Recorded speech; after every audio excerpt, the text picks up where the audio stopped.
Joining me now on set is someone who knows a lot about pragmatism in Washington. It's former Republican senator and defense secretary in the Obama administration, Chuck Hagel. Senator Hagel, good to see you. Thanks, Doug. In a weird way, I don't know whether you're the right person to ask this, because you were a senator that sort of realized, and you were part of a Senate that realized, well, stuff only got done once the center sort of exerted itself.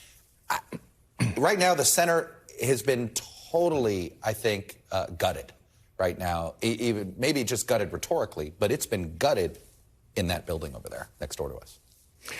Well, Chuck, the fact is, this is where I think you start. Representative government can't long exist without respect for each other and each other's opinions and compromise, because there's only one alternative to that. That's authoritarian government.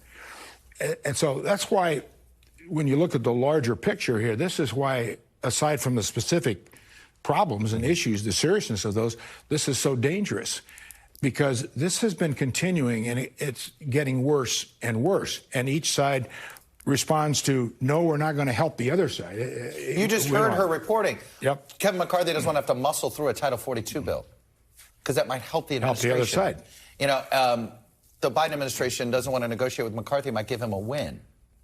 And we're just sitting there going, and they don't, well, what point are we all in the same, are we on the same team or not?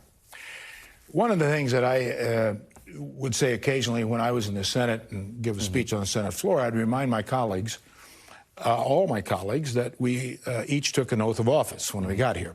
And the oath of office was not to a party, was not to a philosophy, not to a president, but to the Constitution, the people. Our jobs were to make America better.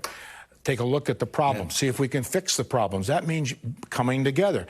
And somehow that's evaporated. Somehow that is not now the central point of government. Well, look, we invited you here. You're one of a number of secretaries, former secretaries of defense, that have signed a letter to basically to Tommy Tuberville, the senator from Alabama, who's been holding up defense Pentagon nominations. Look, it's a senator's right to do this, right? It's the Mr. Smith point, right? A senator does have, one senator can do these things.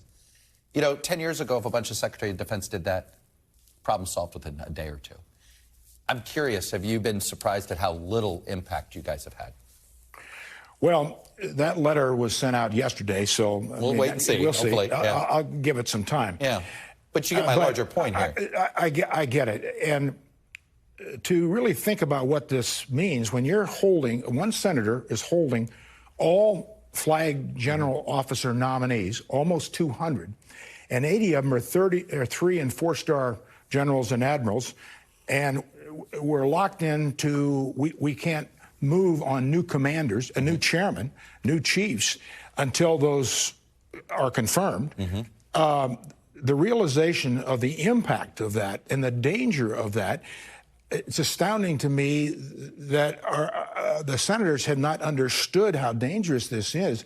And if they don't change this, and if they don't change it very quickly, there will be very difficult and serious consequences to our national security. You know, this is what something you and I were talking about before the show began, which is there's a lot of inexperienced people on Capitol Hill. Senator Tuberville knew nothing about American politics before, and he will tell you this. I mean, he was a football coach, and he was a very active football coach, and that is more than a full-time job when you're doing college football recruiting. Do you get the sense that some of these folks don't understand the impact they're having on what it does to the military? I think so. I mean, another element of this we mentioned in the letter is what it does to the families of these men and women who have devoted their lives, and the family devote their lives too. Right. And it puts them in limbo. They can't move. But more to the point, I don't think they have, many of them have any sense of the consequences of something like this. We've never seen anything like this. This has been going on for weeks and weeks and weeks. Right. And I hope the leadership and enough senators understand how serious this is to be able to move the senator. One thing that you said is important, and we're not challenging this. Every representative of government has rights to challenge issues, but there are legitimate ways to do that. You can introduce legislation to change an issue in DOD. You can go to the National Defense Authorization Act.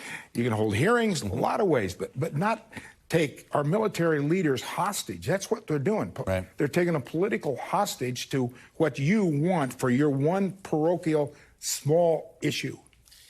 All right, let me get you to answer a question that I bet you many people ask you all the time is, what the heck happened to the Republican Party and how does it get fixed?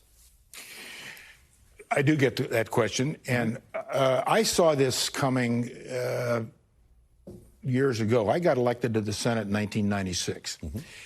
When I got elected, I was fortunate to have an opportunity to serve with really wonderful Democrat and Republicans and many World War II senators. The World War II senators had an immense amount of respect, and they made things work because of their background. Living Dole and Inouye are probably the two most prominent of the two, obviously. Absolutely. Big Democrat, big Republican, forever. Yeah. World War II experience, both wounded, near death. But you had others. You had Moynihan, and you Hollings and Warner. And when we lost those people, then the radical right of the party started to really take charge. I would say the Democrats also need to be held accountable on their side of this, too. I think it's more obvious on the Republican side. And I saw it. I mean, you start with Newt Gingrich's 1994 contract with America. You will absolutely sign this. And politics now is about absolutism. That's what it's like, a religion. The other side are dumb. And matter of fact, they're worse than dumb. They're un-American. They hate America. And when you start out like that in politics, you're going to find a very bad place you end up for the country. And that's what we should all be about, and put the country first. So I always said the whole reason why we design politics is to solve a dispute without a weapon. It wouldn't be a bad idea. It would. Chuck Hagel, it's good to see you. Thanks, Chuck. for coming on. Appreciate it. Sharing some of your experience with us. Thanks for watching our YouTube channel. Follow today's top stories and breaking news by downloading the NBC News app.